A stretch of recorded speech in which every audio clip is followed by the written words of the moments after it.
দেশে ডেঙ্গুর প্রকোপ বেড়েই চলছে। ডেঙ্গুতে আক্রান্ত হয়ে চলতি বছরের জানুয়ারি থেকে এ পর্যন্ত গত ৮ মাসে মারা গেছেন ৯২ জন মানুষ।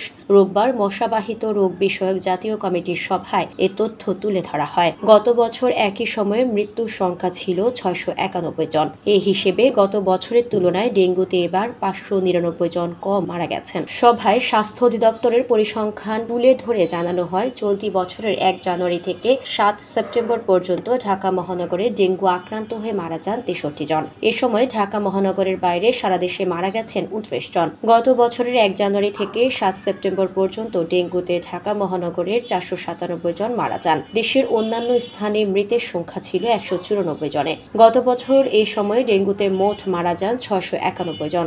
বৈঠক শেষে স্থানীয় সরকার, পল্লী উন্নয়ন ও সমবায় উপদেষ্টা সাংবাদিকদের বলেন, প্রথম দিকে ডেঙ্গু নিয়ে দেশে একটা দিশেহারা ভাব ছিল, তবে আমরা ক্রমান্বয়ে একটা সহনীয় পর্যায়ে এসেছে।